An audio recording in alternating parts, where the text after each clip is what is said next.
Thank you guys for joining us today. Today we're going to be discussing two programs that we can use to check for understanding, and that is Gimkit and Edpuzzle.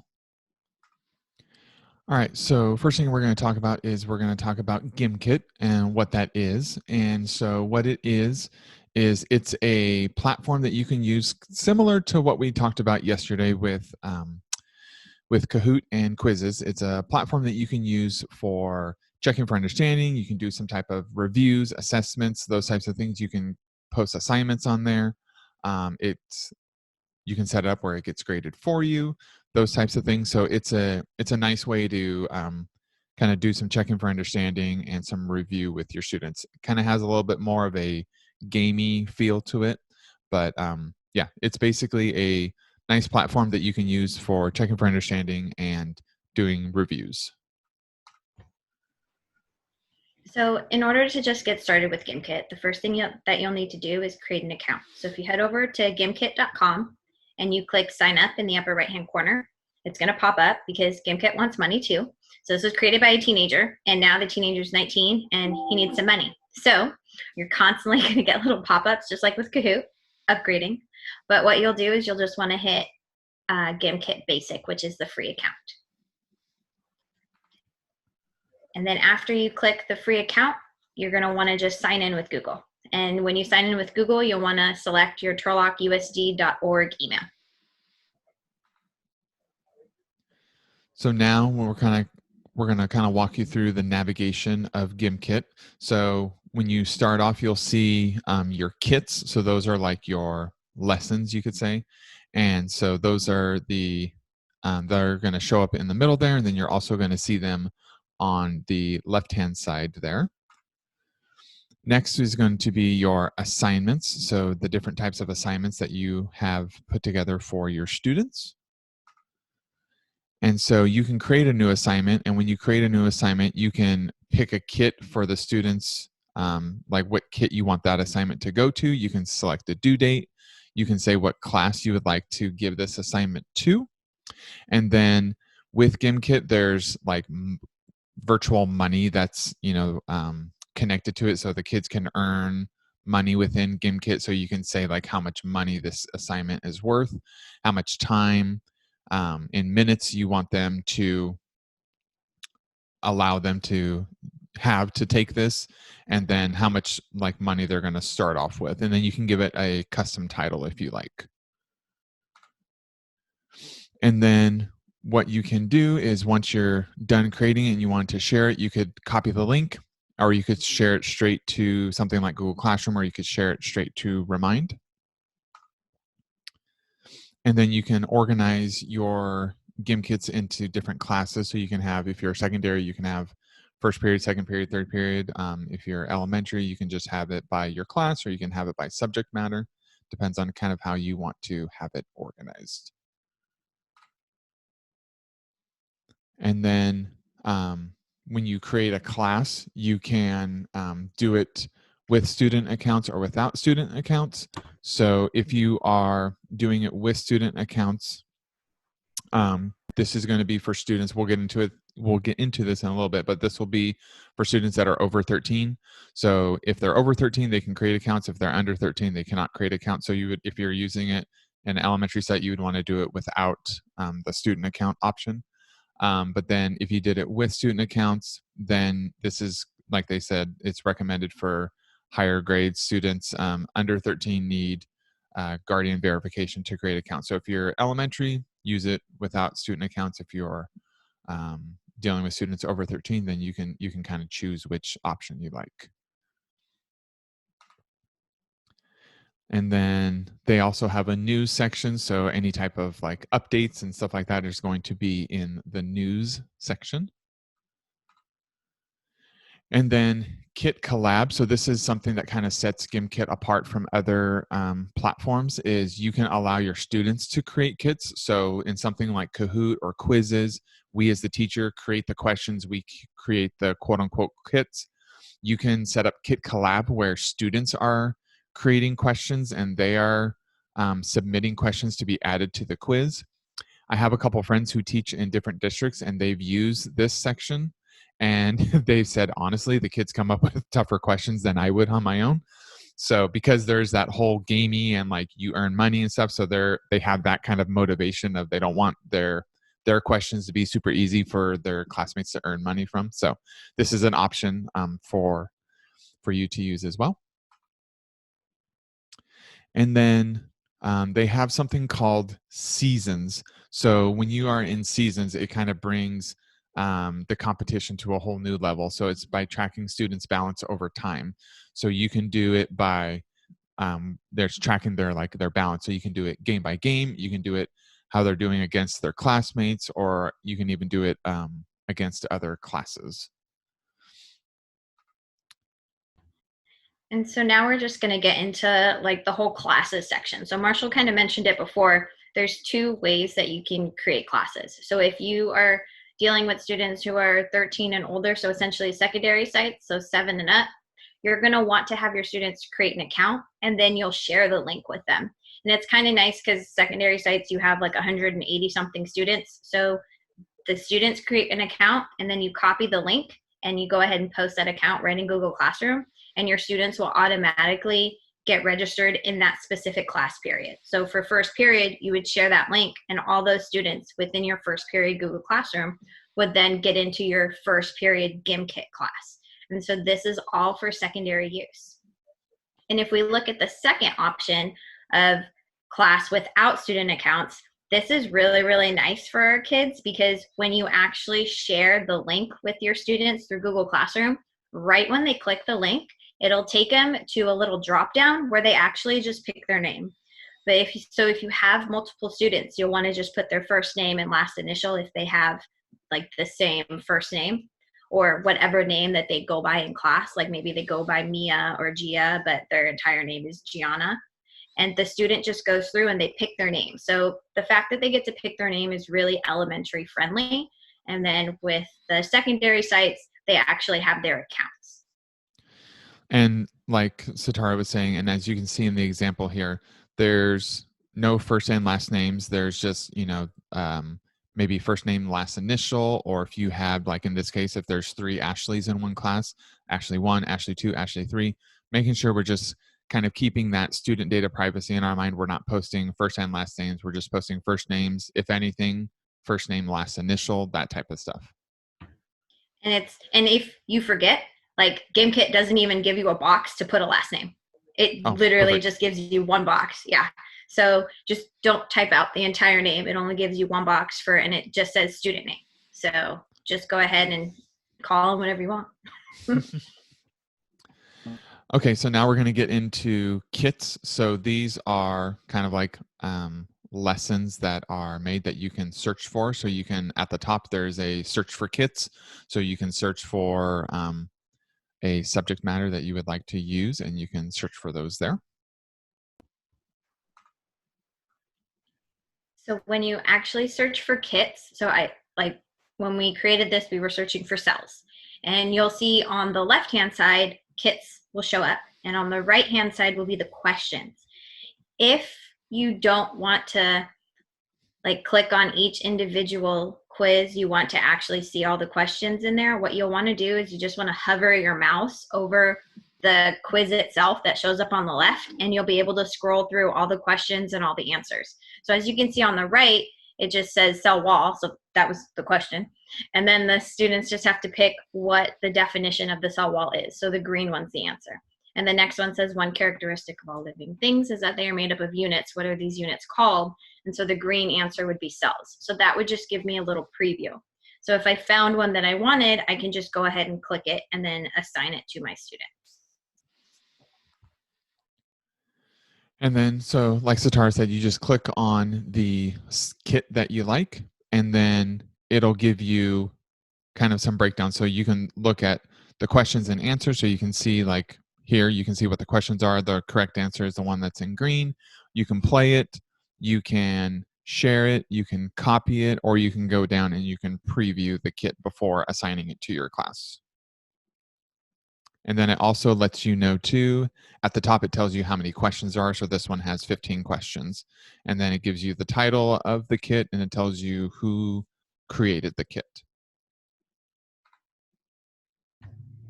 And then let's say that you want to edit a kit. So what you would do is when you actually click on it and you would hit copy, when after you copy it, you can actually go through and edit. So you can edit each individual question. So on the very right-hand side, there's going to be a little pencil button. And anytime you see a pencil, regardless of if you're in Gimkit and Google Slides and Kahoot and Quizzes, a pencil always means edit, no matter what. So when you click on the pencil, it'll allow you to edit the questions, edit the answer choices. You can delete the questions also. So there's a lot that you could do. You could even add questions. So if you look on the left, it gives you a little running menu, and you can add a question, create with flashcards. I think it's a premium feature, but you can continue with Kit Collab. So you can start with some questions, and then you can have the students create more questions on their own. You can also add questions from a question bank, and you can also import from a spreadsheet. So importing questions and answers from a spreadsheet is just a normal thing for every single type of application that's out there. And then if you wanted to add your own question, whether it be multiple choice or text, you can click on add a question, and then at the top you have your options. Do you want this to be multiple choice, or do you want this to be a text input? So then you can, if the one on the left is an example of multiple choice, the one on the right would be an example of a text input. So then you can type in your question. If you wanted to add a photo to it, or if you wanted to add some audio to it, you could do that as well. And then you can type in your answers at the bottom, select which one is the correct answer. If you wanted to add a picture as an answer choice, you could do that as well by clicking on the little camera. And then you would just, once you're done doing all that, you would just click add at the bottom, and it would add that question to your kit. And then the one on the right with the text input, same thing. You're just going to type in your question at the top, add a photo or add audio to it as well.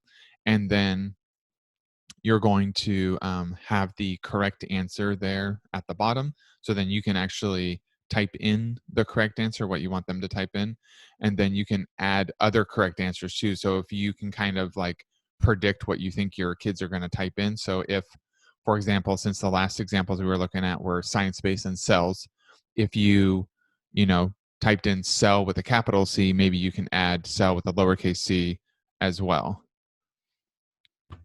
And just one other thing, adding audio is also a paid feature, unfortunately. It used to be free, but now it is a paid feature. So adding questions from the question bank. So if you were to pick the option on the left that said adding questions from the question bank, you could actually search through multiple questions.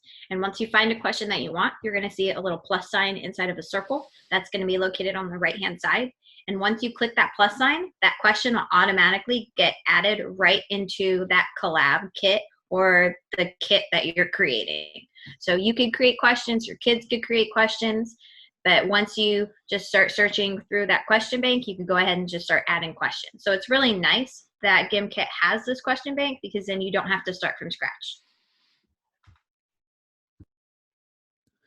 And then here are some kind of cool features around the holidays that they have. So they have like different announcements, different game updates, different things that they kind of push out during the holidays and whatnot. So these are just kind of some cool little features, and they have like different announcements, and they have links to where you can read on their blog about different updates and stuff that they have. So these are cool, just little features that they have around the holidays. And the humans versus zombies, that kind of put Gimkit on the map. So when that first came out, I played that with my students because it's only out for like 4 or 5 days. And I played it on Halloween because why not? And what it'll do is it'll randomly assign your students as like a human or a zombie. And if they get questions right, depends like if they're gaining health or losing health. But if they get questions right, they gain health. If they get them wrong, they lose health. And then it gets super competitive. And all it is they're answering questions that go along with the subject matter. It's just they're a human or a zombie. And so by just putting that little aspect into it, the class gets crazy, because I also make them sit on different sides of the room, because why not? And it's awesome how excited they get just to be a human or a zombie at random, but they're still answering curriculum-based questions. Okay, so like we talked about, so Gimkit's awesome. It's a great application to use, but there are some kind of downfalls to it. So they they only have a limit of 5 kits, so 10 during COVID-19 time right now.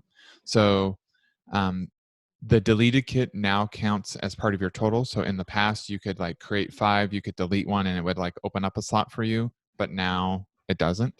However, you can still play the kits without actually adding them to your account. You won't get any of the results or the scores, but it's nice to kind of use it as like a review game. You can also edit and delete questions within your other kits. And then you can also use it for enrichment or like fun intervention practices with your students, and then use another program that you wanted to actually collect data with. So there are some kind of downfalls to it, but there are still positives that it is something that you can still use with your students. Yeah, all of this used to be free, and then within the past few months, everything's changing.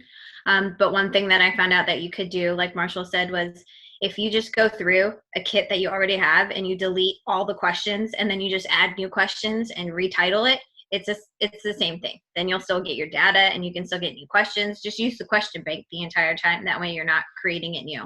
The only downfall is that anything that you have won't be able to use it. Like you'll have to keep recycling it. But once you get really fast at adding the questions, if all you're doing is doing it from the question bank, then you're just going to hit the plus button and it'll take you maybe a couple of minutes. Okay, so now we are going to shift gears and talk about Edpuzzle. Edpuzzle is a cool little service that you can use for checking for understanding, but this one incorporates video and you're able to kind of insert questions within your video. And so we're going to talk about Edpuzzle now. And so to create your account, when you go to Edpuzzle, you want to hit sign up, and then it'll ask you if you're a teacher or a student. You want to hit that you're a teacher, and then it'll take you through the process of signing in with Google. You'll want to go ahead and click on your turlock.usd.org account. And then once you do all of that, you have now created an Edpuzzle account.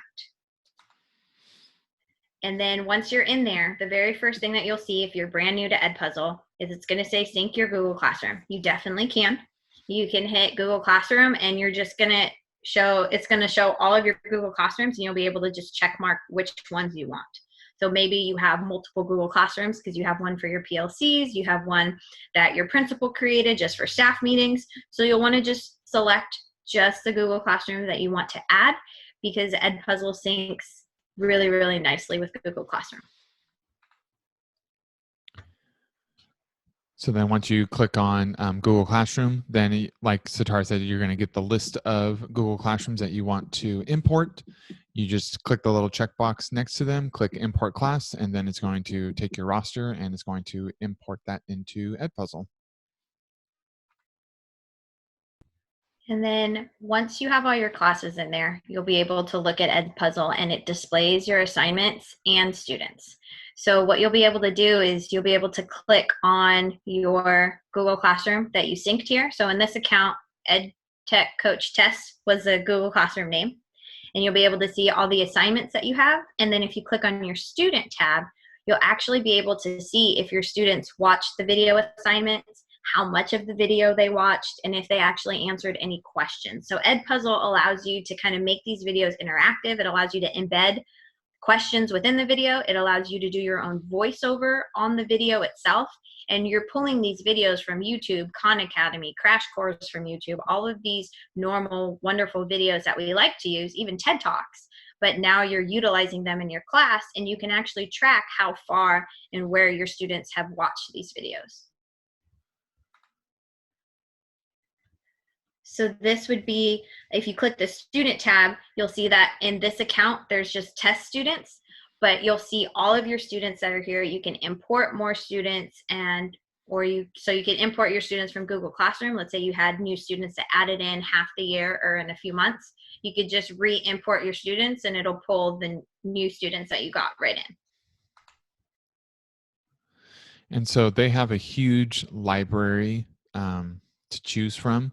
So you can go through and you can search. Edpuzzle creates their own videos, YouTube, Khan Academy, National Geographic. There's tons of videos that you can pull from, and you can go through and you can find the videos and you can just add them to your class. And so you can search for different topics, you can search for different content, and you can add those to to your Edpuzzle class. And then so once you pick a video, then what? So once you search through a video, you find a video that you want to go ahead and click on the video. And when you click on the video, you'll be able to scroll down and you'll see a few things. First, you'll see some options that say assign, copy, or edit.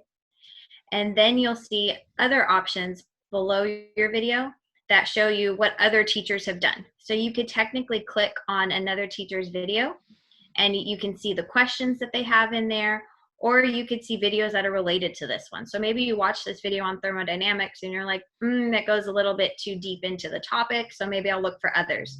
So as you scroll down after you pick that video, it'll show you other ones that are related to it. But let's say you find the video you like, well, you go ahead and click it, and then we'll walk you through the next steps. And so once you find your video, you would, and you wanted to edit it, you can edit. You can cut the video. So if you are watching it and you're like, okay, the first couple minutes, they don't need to watch that part. This is, just kind of going over whatever. You can trim that part off. You can trim off parts at the end. You can add voiceover. You can add questions to it. So instead of them just sitting watching a video, you can add questions. So you can go in and you can add different questions that pertain to the video, and then you can set it up where they have to answer the question before they continue watching the video, so they can't just skip over the question. And so you can go through, you can add all those in here, and then when you're done, you can just click finished. And so the first tab was cut, and let's say you wanted to add a voiceover like Marshall was talking about, you would click that middle section that says voiceover, and you would go into the video to that spot that you want the voiceover. So let's say that you want to talk about this equation, this first law of thermodynamics, but the video goes way too in depth. The students are used to your voice, so you want to do it. You can click the start recording, and you'll want to allow your microphone to use it, and then you can just start recording what you wanted to say. When you are done, you would hit stop, and your recording would actually be added into the video. So it's a normal video that you're pulling off of YouTube, except you're sitting here and you're putting in a voice recording. And how you know the voice recording is there is on the very bottom of the video, there'll be a little black dot that'll show up. And so it'll show you that you placed in a video recording at like 3 minutes and 29 seconds. Or no, it's at 54 seconds. And then you'll see on the left at 3 minutes and 29 seconds, there was a multiple choice question that was put in. So Marshall's going to talk about how you actually put in these multiple choice questions and how you can actually get those results. So now we're looking at our question section. So now we're watching our video, and we see parts of the video where we want to add questions. We can add multiple choice questions. We can add open-ended questions. We can add just notes, so the kids can kind of put in notes during that section. You can create questions, and then you can have it set, like I said before, you can have it set where they have to answer that question before they continue watching the video. And so this is just nice because it's not just them just sitting there watching a video. You can get real-time feedback on if they're paying attention, what they're getting from the video and what they're understanding from the video. And so if I wanted to do like a multiple choice, I would play the video, I would pause it, I would click question, and I would say I want to add in a multiple choice question. I can type in my question, I can type in my answer choices, I can say which one is the correct answer, which ones are not the correct answers, and then they will see when they're playing the video, they're going to see little markers throughout, so then they'll see, okay, there's a question coming up, or there's so many questions throughout the video. And then when you're done editing your video, you would just click done. And then you would see on the side, you would see if you had any type of multiple choice questions you had, and if you had any type of voiceovers, you'll see all the things that you've added to that video.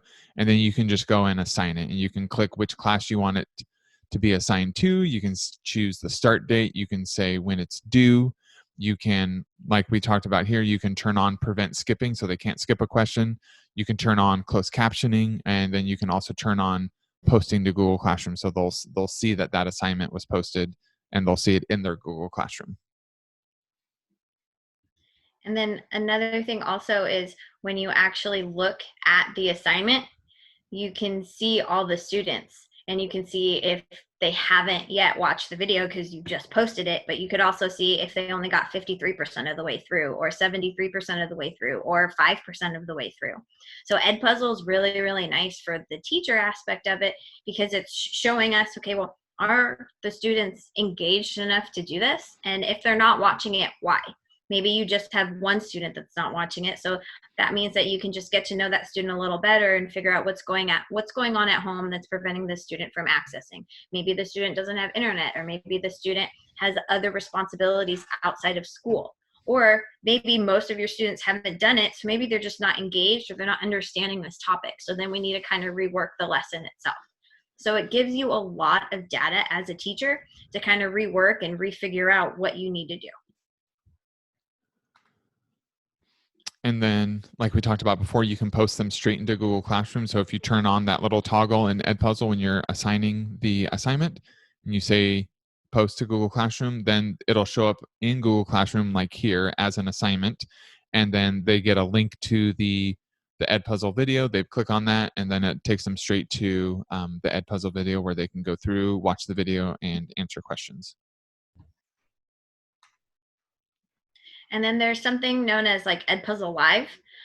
And I haven't tried it before. Maybe Marshall has, but Edpuzzle was kind of telling me all about it.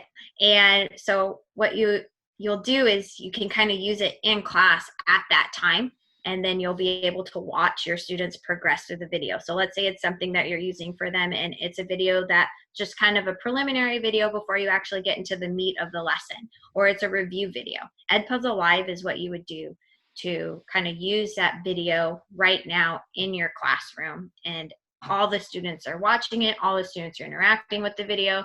They're doing either multiple choice questions, or they're typing in an answer for a short answer question you put in, or they're even listening to your voiceover. And then after they are finished watching videos and answering questions, you can check out on the actual assignment. You can go through and you can see their progress, but then they also have a gradebook section where you can see all the videos that you've posted, and you can see how much time each student spent, like in total, on all the videos that you've posted. And then you can go in and you can see their grades, and you can kind of check out those things within Edpuzzle on all the different videos that you have assigned to your class. And correct me if I'm wrong, Marshall, if you link Google Classroom to Edpuzzle, doesn't it automatically show the scores in Google Classroom if you create the assignment? I feel like it used to. I feel like it does too. It's been a little bit since I've done that part, but we can check that to make sure, but I want to say yes.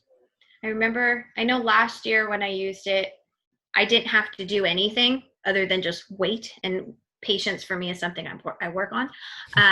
So after my students watched a video and they filled out the answers, there were only 3 questions, so it was 3 points. But I feel like the next day I was just looking in Google Classroom, and there was a column that had the Edpuzzle video and their scores already populated. So with Google Forms, you have to hit import scores. But I feel like with Edpuzzle, it was already there. So since my gradebook was already connected with my Aries, I just went and I imported all those grades for all 6 of my classes, and they went right in. Yeah, I believe that is correct as well. So we wanted to thank you guys for joining us today. Tomorrow, we're going to dive into Pear Deck and Nearpod, and we're going to talk about how those can be used as checking for understanding tools and ways that you can get real-time data to help drive your instruction, keep your students engaged. So we're going to go over those 2 tomorrow. And we want to thank you guys for joining us today. And now we are going to move into the Q&A section of our webinar. One question was, when editing an Edpuzzle assignment, can we import text or questions from a spreadsheet? No, I did not see that as an option. Marshall, do you ever remember seeing that? No, I didn't see that either.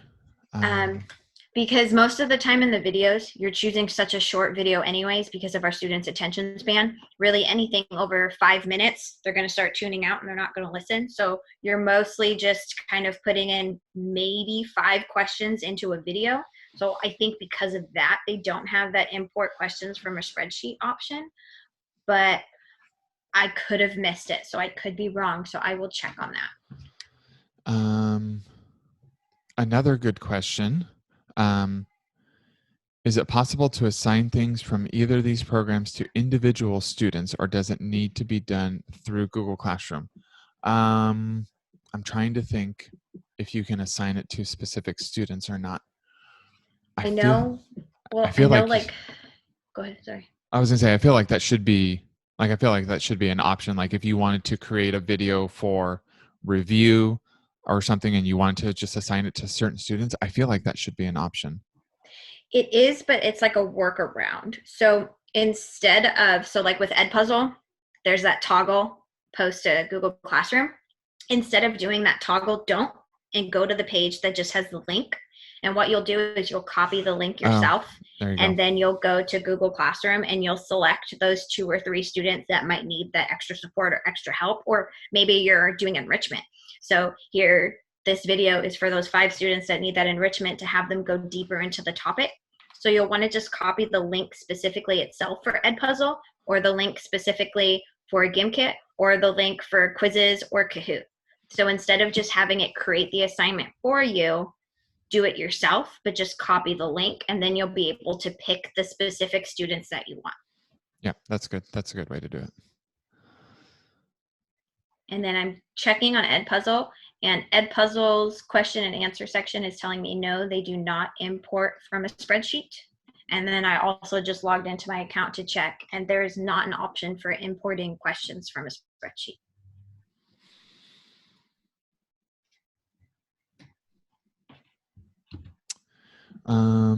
Another question that was in the Q&A section was, does the link analytics in Clever work? I'm trying to think of which analytics. And so like, I don't have a quote unquote teacher version of of Clever. So I'm not sure what, it's always hard because I'm trying to think of what the teachers actually see. So in Clever, I'm trying to think of what the teacher sees in Clever. And I don't think I have access to my Turlock Junior High one, but I will try Turlock Junior High School. Satora.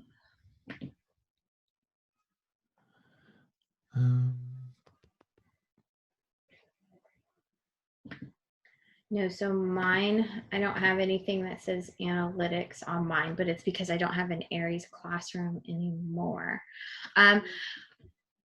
Whoever wrote the question, could you maybe like we could connect yeah, like and then maybe email us and then we can kind of dig through it that way. Because I know I see some analytics stuff, but I don't know if that's just me in my position or what the teacher sees. So because I know with the students, there's like a Clever part where you can see if they've logged in or not, but that's if you have them going through Clever for every single thing. So like they go to Clever and then they go here, then they go to Clever and then they go here, but they have to have Clever open in another tab for it to track if they're logged in or not. So I don't know if those are the analytics that you're talking about, but I don't know. I'm a super visual person, so I would probably need to see it. Yeah.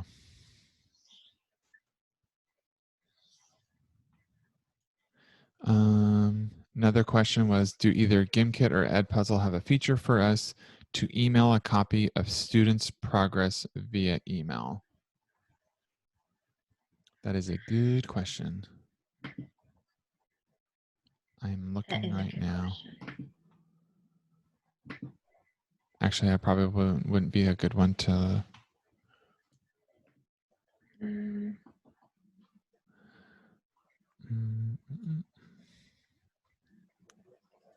So I know like on Edpuzzle, I can open up each individual student's progress and it'll show me their specific answers per question, the number of times the student watched the video, and then I guess I could just print that screen itself. but it doesn't actually give me an option to email it or print it.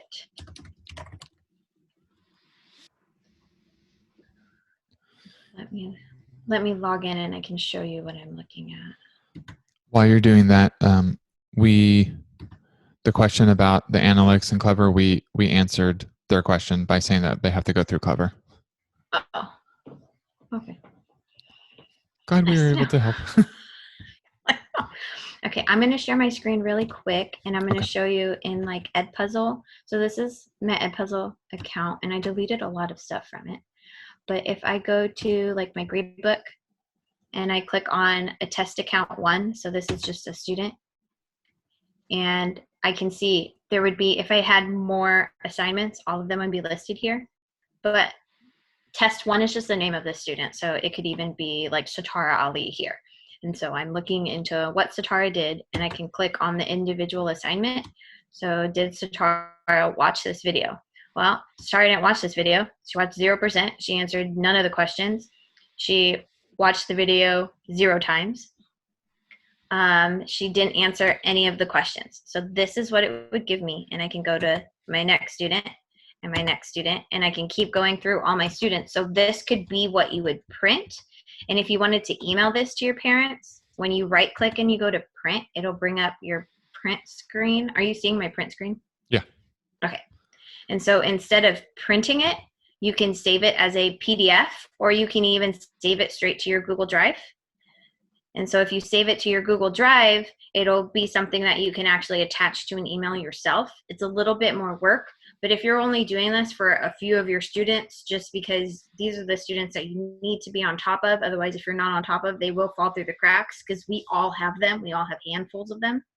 It's definitely worth it, I feel like, especially if you're keeping in touch with your parents this way, or parent-teacher conferences come around and or you're calling home to the parents, you're like, these are the assignments that I'm giving, and it's a video. It's a 2-minute video, and they have to answer 2 questions while they watch it, and the student isn't doing anything. And because of that, they're behind on the next day, because this video is just a preview of what we're about to do, or it's all about the safety of a lab that we're about to do. So you could definitely print it this way. I didn't see an option in Edpuzzle, however, to just go straight from the responses to emailing the parents. So unfortunately, that's not there. But because Edpuzzle does seamlessly work with Google Classroom, if you added the Guardians into Google Classroom, when the Guardian gets those weekly or bi-weekly summaries, they'll at least see that an assignment was given and their student either turned it in or didn't turn it in.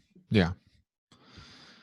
Because I know like yesterday we talked about like that's kind of built into quizzes where you can email parents and stuff. But like Satara said, it doesn't look like Edpuzzle has it built in, but there is a way that you can do it. It's just a little bit of a workaround. Okay. And then another question in the Q&A says, so to be clear, once I set up my Edpuzzle account and sync with my Google Classroom, I don't need to assign the video in Classroom because Edpuzzle already does it, and Edpuzzle will give me a record of participation and completion of the assigned video. Yes. So you're going to do everything in Edpuzzle, and then when you assign it, it's basically going to add an assignment to Google Classroom, but all it is just adding the link. And when they click on that, it's going to take them to Edpuzzle. So you don't have to post a video in Google Classroom and Edpuzzle. You do it in Edpuzzle, and then you link it to Google Classroom, and then Edpuzzle takes care of everything else for you. Yep. As long as you hit the button that says assign to Google Classroom, it makes the entire assignment for you too. So it's really nice.